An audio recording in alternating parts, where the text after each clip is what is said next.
नमस्कार, आप देख रहे हैं हमारी खास पेशकश और मैं हूं आपके साथ भानु दीक्षित।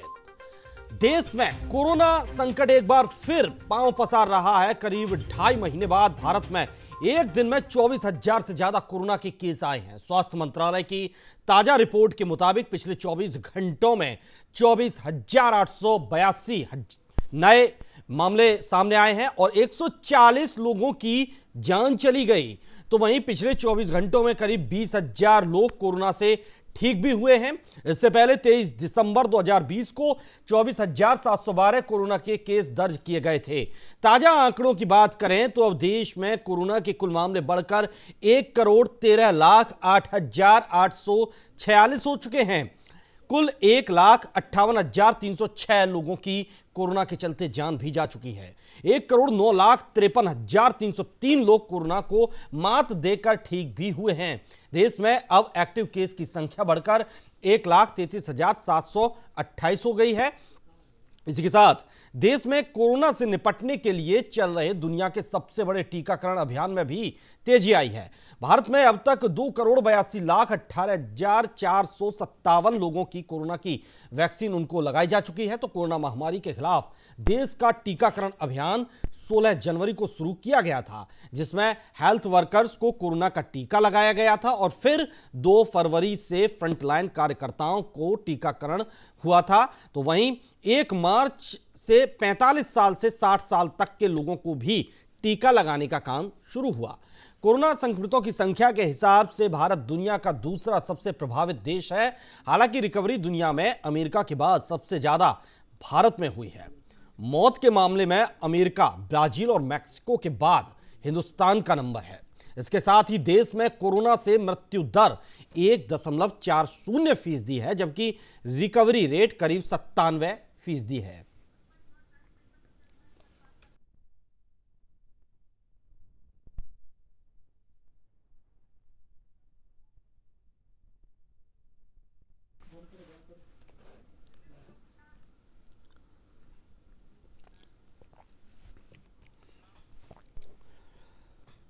और अधिक जानकारी के लिए हमसे बातचीत करने के लिए हमारे दिल्ली से ब्यूरो हेड प्रशांत हमारे साथ जुड़े हुए हैं। प्रशांत, जिस तरह से लग रहा था कि कोरोना जा चुका है, कोरोना के आंकड़ों में गिरावट होना शुरू हो चुकी थी, वैक्सीनेशन भी देश में शुरू हो चुका है, बावजूद इसके एक बार फिर से कोरोना की लहर आई है। और क्या अब जो ये दूसरी वेव देश में चल रही है, क्या लगता है कि ये उतना ही खौफ पैदा करेगी जितना पहले कर चुकी है? जी भानु जी, देखिए कोरोना के जो नए मामले आ रहे हैं और उनमें जो तेजी देखने को मिल रही है और जिस हिसाब से अस्पतालों में आईसीयू और वेंटिलेटर पर मरीजों की संख्या लगातार बढ़ती जा रही है, तो निश्चित रूप से मानना होगा कि लोग अब कोरोना प्रोटोकॉल का पालन नहीं कर रहे हैं, लापरवाह होते जा रहे हैं। मास्क को ऐसे लगा के रखते हैं जैसे कि हेलमेट को लगा के रखते थे, चालान के डर से गाइडलाइन फॉलो नहीं कर रहे। तो कोई बड़ी बात नहीं है कि पहले वाली स्थिति में फिर दिल्ली और देश पहुंच जाए, क्योंकि देखिए अगर आप आंकड़ों पर नजर डालेंगे तो मार्च के जो 12 दिन गए कल तक, उनमें कोरोना के 3,581 नए मामले दिल्ली में देखने को मिले और 26 लोगों की जान गई है। यानी एवरेजन हम देखें तो 298 नए मरीज रोज मिल रहे हैं और 2 लोगों की जान जा रही है। और 4 दिनों के अगर पिछले आंकड़े देखें तो 12 मरीजों की जान गई है। यानी कि दिल्ली में संक्रमण का जो रेट 1 मार्च को 0.44 था, वो कल अगर हम 12 मार्च शुक्रवार की बात करें तो 0.60 हो गया है। यानी 2 दिनों में 840 नए मामले आए और 5 लोगों की मौत हुई है। तब इस आंकड़ों पर अगर हम गौर करें तो देखना होगा कि निश्चित रूप से लगातार कोरोना के मामले बढ़ रहे हैं और लापरवाही बढ़ रही है। और अगर पूरे देश की हम करें तो एक दिन में 23,285 नए मामले आए हैं। यानी अगर बिल्कुल प्रशांत, मामले लगातार बढ़ रहे हैं, लोगों में खौफ भी बढ़ रहा है, लेकिन इसका कारण हम क्या माने? कारण क्या जो अनलॉक हुआ है एक के बाद एक लगातार सब कुछ सामान्य होता चला गया, वो कारण है? या लोगों ने जिस तरह से लापरवाही बरतना शुरू कर दी वो कारण है? मास्क नहीं लगाते हैं, सैनिटाइजर का इस्तेमाल नहीं करते हैं। बहुत जल्द शायद देश ये भूल चुका कि शायद हम एक बड़ी महामारी के बीच से गुजरे हैं और अभी भी उसको पूरी तरह से मात नहीं दे पाए थे, बावजूद इसके लापरवाही शुरू हो गई लोगों की। जी बिल्कुल भानु जी, आपका कहना सही है। आप देखिए, अगर 2000 के लगभग एक्टिव पेशेंट दिल्ली में हैं, जो 1000 के आसपास तक पहुंच गए थे, एक तरह से दुगनी वृद्धि हो गई, तो निश्चित रूप से लोगों में लापरवाही तो बढ़ी है। आप आजकल देखें, अगर मंदिरों में देखें तो भारी भीड़ उमड़ आई है, कोई सोशल डिस्टेंसिंग की पालना नहीं हो रही है। शादियों को देखिए, राजनीतिक कार्यक्रमों को देखिए, आप किसी भी कार्यक्रम को देख लीजिए, ना तो प्रोटोकॉल की पालना हो रही है, ना सोशल डिस्टेंसिंग की, क्योंकि लोगों को लग रहा है कि कोरोना खत्म हो गया। और जिस हिसाब से वैक्सीनेशन में भारत पूरे विश्व में अग्रणी हो गया है, जिस हिसाब से हम पूरे विश्व का नेतृत्व कर रहे हैं, तो लोगों को लगा है कि वैक्सीन आने के बाद तो बिल्कुल कोरोना चला गया, अब हमें कुछ हो ही नहीं सकता।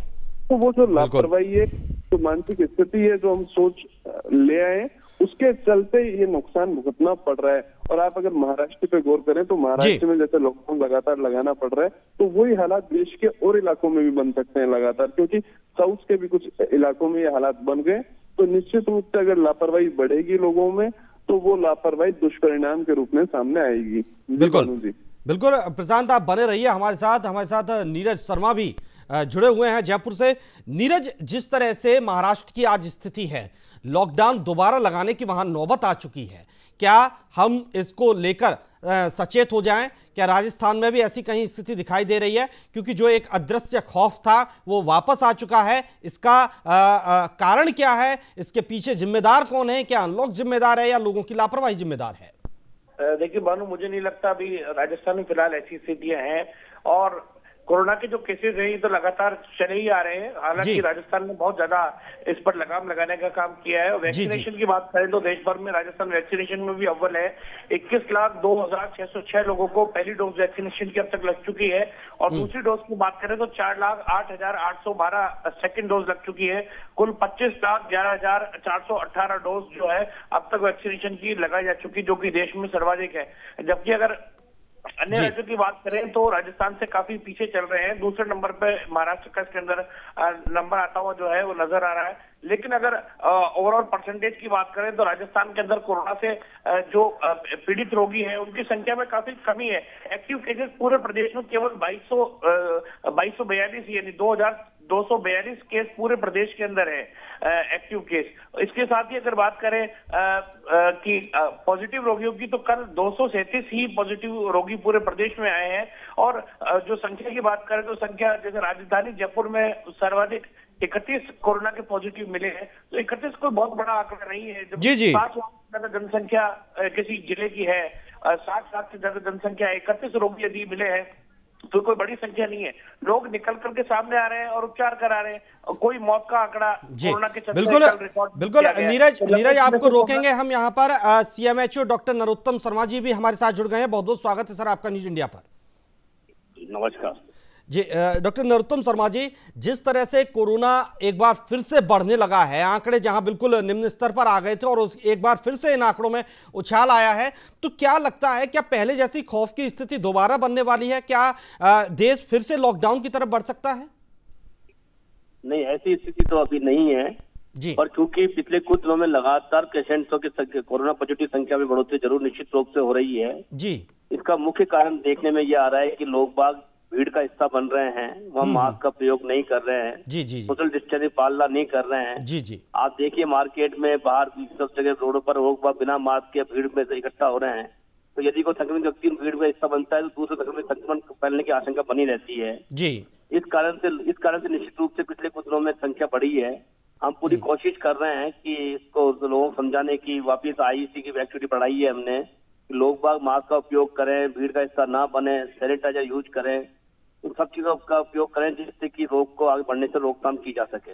जी डॉक्टर नरोत्तम शर्मा जी, चलिए ये राहत भरी बात आपने बताई कि अभी ऐसी कोई स्थिति नहीं है लॉकडाउन जैसी, लेकिन जिस तरह से जब पिछली साल कोरोना आया था उस वक्त पूरा देश अनजान था इस बीमारी से, क्योंकि एक अनजाना सा खौफ था इस बीमारी का। अगर आज जिस तरह से आंकड़े फिर से बढ़ने लगते हैं तो क्या हम उतने ही खौफ में रहेंगे या इस पर काबू पाने में अब हम सक्षम हो चुके हैं और काबू पा लेंगे? हालांकि ऐसी कोई दवाई नहीं आई, वैक्सीनेशन हो रहा है, अभी चल रहा है देश भर में वैक्सीनेशन, लेकिन अगर ये आंकड़े बेकाबू होते तो क्या पहले जैसी स्थिति बनेगी या फिर हम काबू कर लेंगे? यदि आम जनता लोग बाग कोविड मैनेजमेंट, कोविड के प्रोटोकॉल का ध्यान रखते हुए कुछ समय और निकाल लेंगे तो निश्चित रूप से हम बीमारी से निजात पा लेंगे, क्योंकि सभी लोगों को जानकारी कि हमको कोरोना का फैलाव कैसे रोकना है। साथ में हमने वैक्सीनेशन प्रोग्राम और चला दिया है जी। जब तक हमारा वैक्सीन प्रोग्राम पूरा कंप्लीट हो जाता है, यदि वो पूरा हो जाता है तो हम और ये लोग बाग प्रोटोकॉल ध्यान रखते हैं तो निश्चित रूप से बीमारी की रोकथाम कर पाएंगे। अन्यथा लोग बाग यदि अभी आप प्रोटोकॉल की पालना नहीं करेंगे और इस तरह से भीड़ का हिस्सा बनते रहे तो आप मान के चलिए कि संख्या बढ़ोतरी निश्चित रूप से होगी और फिर सरकार को सख्त कदम उठाने पड़ेंगे। फिर हमको नाइट कर्फ्यू या लॉकडाउन की आवश्यकता पड़ेगी। जी बिल्कुल। डॉक्टर नरोत्तम मिश्रा, जिस तरह से वैक्सीनेशन का कार्य चल रहा है, राजस्थान में सबसे ज्यादा वैक्सीनेशन हुआ है, यह भी एक अच्छी और राहत भरी खबर है। लेकिन देखा यह भी जा रहा है कि लोग आज भी डरे हुए हैं, वैक्सीनेशन से दूरियां बनाए हुए हैं। बहुत से लोग बस इस बात का इंतजार कर रहे हैं कि अभी बाकी के लोग लगवा लें, उसका अच्छा परिणाम सामने है, तब हम कहीं जाएंगे। उसके लिए आप कुछ कहना चाहेंगे?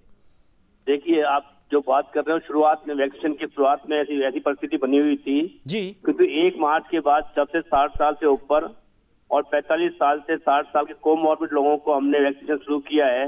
आप मान के चलिए लोगों काफी लोग बाग निकल के घर से बाहर अपने आप सेंटर पहुंच रहे हैं, ऑन द स्पॉट रजिस्ट्रेशन करा रहे हैं और वैक्सीनेशन करा रहे हैं। लगभग 15,000 से 25,000 जयपुर में 15,000 25,000 वैक्सीनेशन लगभग रोज हो रहा है हमारे यहाँ पर पिछले 1 मार्च से। बहुत अच्छी बात है और यही कारण है कि राजस्थान पूरे देश में सिरमौर बना हुआ है वैक्सीनेशन के मामले में जी। लोगों का जिस तरह से प्रभाव देखा गया, इनके प्रति रुझान देखा गया है, हम मान चलते हैं कि मार्च माह के एंड तक लगभग 9 लाख बेनिफिशियरी जो 60 साल से ऊपर है उन लोगों को वैक्सीनेशन करने में सफल होंगे। बिल्कुल। डॉक्टर नरोत्तम शर्मा जी, आप CMHO हैं, तो ये भी बता दीजिए कि अब लोगों को जागरूक करने के लिए ग्रामीण क्षेत्रों में, शहरी क्षेत्रों में जागरूक करने के लिए स्वास्थ्य विभाग की तरफ से क्या कुछ योजना है? क्योंकि देखिए दोबारा से कोरोना बढ़ने लगा है तो जाहिर है जागरूकता अभियान फिर से चलाना चाहिए।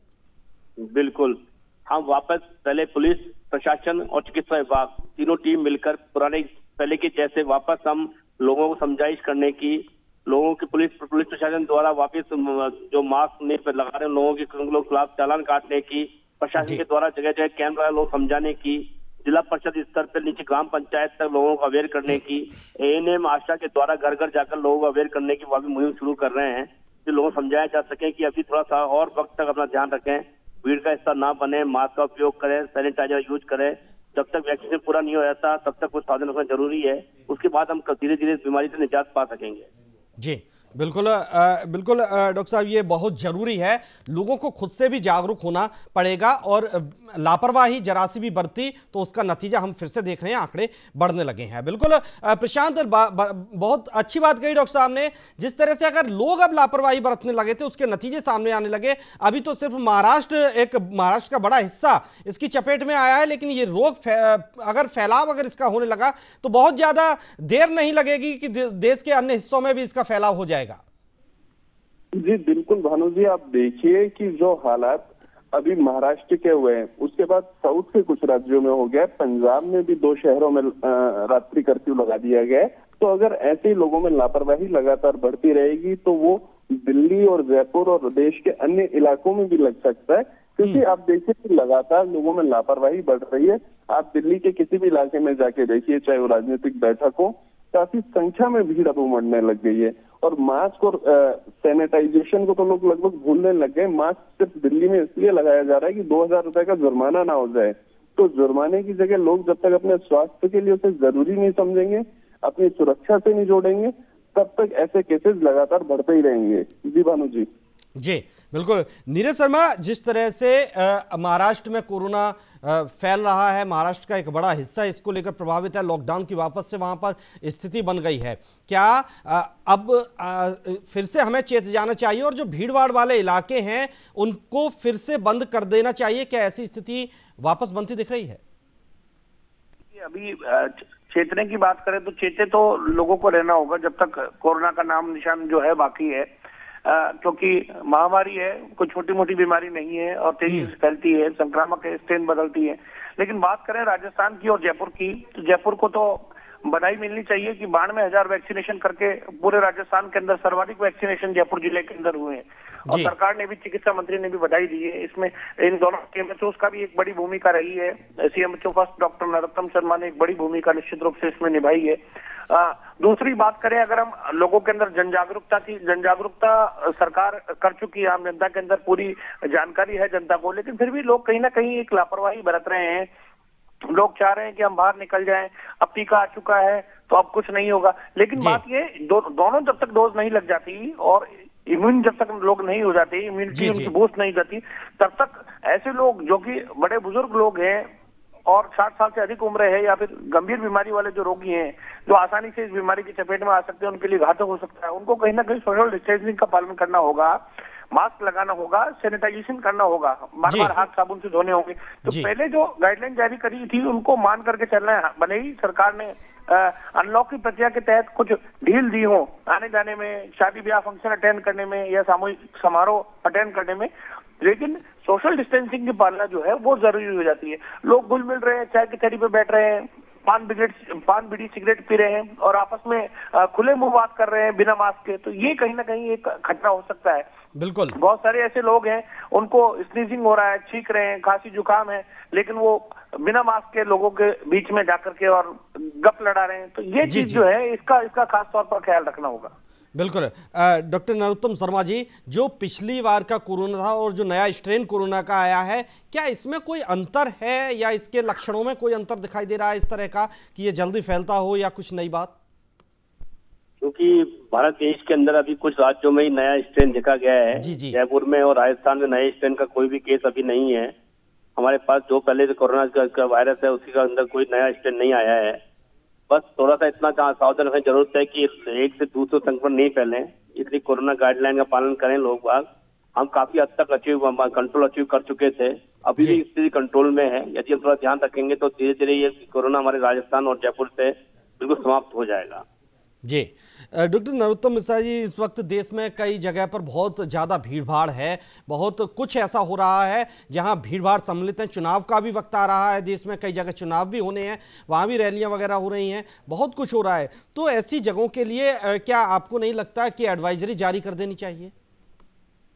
बिल्कुल बिल्कुल, प्रशासन और राजस्थान सरकार इस और बिल्कुल सोच रही है कि क्या सुरक्षा कदम उठाए जाने हैं। जी। तो निश्चित रूप से अगले कुछ दिनों में आप देखेंगे कि कुछ सरकार पर कुछ कदम उठाए जाएंगे, जिसके अंदर पहले से जो हमारे नॉर्म्स बने हुए हैं उन पर कड़ाई से कार्रवाई की जाने की जरूरत आवश्यकता होगी। वो सब किए जाएंगे। उसके अनुसार उसके जो भी हमें लॉ नियम का पालन कराना है उन सबकी एडवाइस सरकार द्वारा जारी की जाएगी। जी। डॉक्टर नरोत्तम शर्मा, क्या राजस्थान आज इस स्थिति से निपटने के लिए पूरी तरह तैयार है? अगर आंकड़े बढ़ जाते हैं, लेकिन ये अभी अच्छी बात है कि आंकड़े नहीं है और लोग भी यहाँ पर समझदार हैं, लेकिन अगर कुछ ऐसी स्थिति होती है, आंकड़े बढ़ने लगते हैं, तो क्या राजस्थान पूरी तरह से तैयार है इससे निपटने के लिए? देखिए, राजस्थान सरकार जब प्रथम बार जब कोरोना शुरू हुआ उसके बाद राजस्थान सरकार ने बहुत तेजी से हेल्थ इंफ्रास्ट्रक्चर डेवलपमेंट किया है। हम इंफ्रास्ट्रक्चर की स्थिति में हेल्थ इंफ्रास्ट्रक्चर देश में बहुत अग्रणी हो चुके हैं।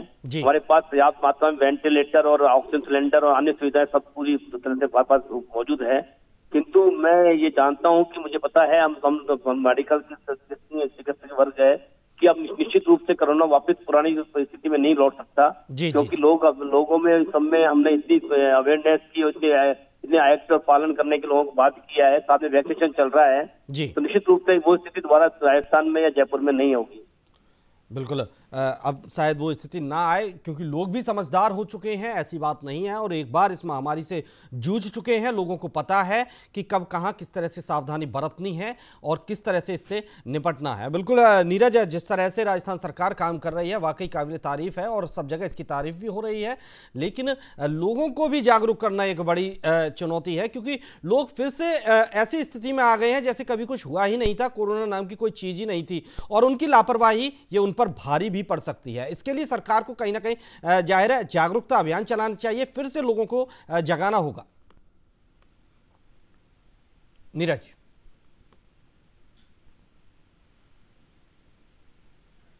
शायद संपर्क नहीं हो पा रहा है नीरज से। प्रशांत, दिल्ली सरकार की क्या कुछ तैयारियां हैं? अगर आंकड़े बढ़ते हैं, बेकाबू होते हैं, तो दिल्ली सरकार की क्या कुछ तैयारियां हैं इन सब को लेकर? हालांकि एक बार दिल्ली इस महामारी को झेल चुकी है और अच्छे से इससे निपटा भी था, लेकिन फिर से जिस तरह से महाराष्ट्र से कोरोना बढ़ रहा है वो चिंता का विषय है। जी भानु जी, मैं आपको बताना चाहूंगा कि इसको लेकर दिल्ली सरकार लगातार तैयार है और अगर नाइट कर्फ्यू की भी जरूरत पड़ती तो वो लगाया जाएगा। इसके अलावा जो सख्ती बरतने की आवश्यकता है वो भी बरती जाएगी। लेकिन मैं आपको महत्वपूर्ण बात एक बताऊं कि दिल्ली का लोकनायक अस्पताल, जहां विशेष वार्ड बनाया गया, वहां पे एक संदिग्ध मरीज भी मिला है, जो दक्षिण अफ्रीका का कोरोना वायरस का नए स्ट्रेन का पहला संदिग्ध मरीज कहा जा रहा है। हालांकि इस पर जांच चल रही है, रिपोर्ट आने के बाद इस स्ट्रेन की पुष्टि होगी, लेकिन वो अगर मिलता है तो वो एक काफी बड़ा खतरा हो सकता है, क्योंकि इस व्यक्ति की संभावना जो है कि अभी कुछ देर में इसकी रिपोर्ट आ जाएगी। लेकिन अगर ऐसा होता है तो उसके अलावा और जांच का विषय बढ़ाया जाएगा। आपको बता दूं, ये व्यक्ति जो है केरल का रहने वाला है और गुरुवार को ही अफ्रीका से वापस लौटा है और एयरपोर्ट पर जांच में संक्रमित पाया गया था। इससे पहले भी आपको बता दूं कि दिल्ली के लोकनायक अस्पताल के जो ये विशेष वार्ड है, इसमें ब्रिटेन से मिला स्ट्रेन के लोगों को, ब्राजील से मिले जो नए स्ट्रेन है उसके लोगों को यहाँ पे रखा गया, उनकी जांच की गई और उनका इलाज किया गया। लेकिन अफ्रीका का अगर ये मरीज मिलता है तो कहते हैं कि ये ज्यादा खतरनाक हो सकता है। और अगर हमारे पूरे देश के ओवरऑल आंकड़े की बात करें तो 250 से ज्यादा ऐसे मरीजों की पुष्टि हुई है जिनमें कोरोना वायरस के अलग अलग स्ट्रेन मिले हैं। लेकिन दिल्ली में काफी सतर्कता देखी जा रही है, एयरपोर्ट पे भी जांच की जा रही है। जी भानु जी बिल्कुल। डॉक्टर नरोत्तम शर्मा जी, बाहर से आने वाले लोगों के लिए क्या कुछ एडवाइजरी है और क्या बाहर से आने वाले लोगों की अब फिर से जांच होना नियमित नहीं कर देना चाहिए? जो कि बाहर विदेश से हमारे पास यात्री हमारे आ रहे हैं, वहाँ एयरपोर्ट पे हमारी टीम द्वारा उनकी टेस्ट की प्रक्रिया पहले जारी है। 72 घंटे के अंदर का उनको RT-PCR नेगेटिव लाना आवश्यक है।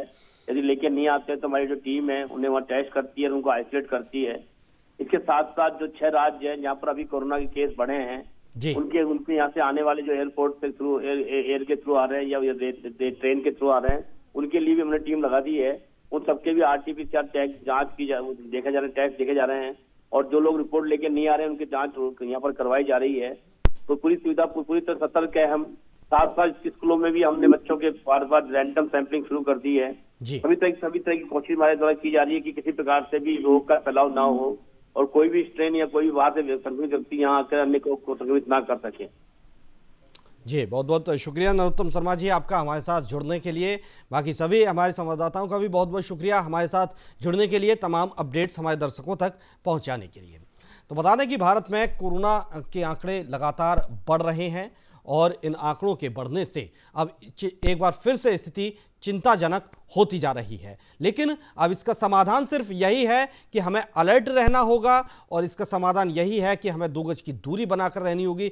लोगों की लापरवाही फिर से हमें पुरानी स्थिति में वापस पहुंचा सकती है, लेकिन अलर्ट रहना ही सबसे बड़ी हमारी भी जिम्मेदारी है और हमारे देश को कोरोना से बचाने के लिए भी हमारा कर्तव्य है। फिलहाल इस चर्चा में इतना ही, दीजिए इजाजत, नमस्कार।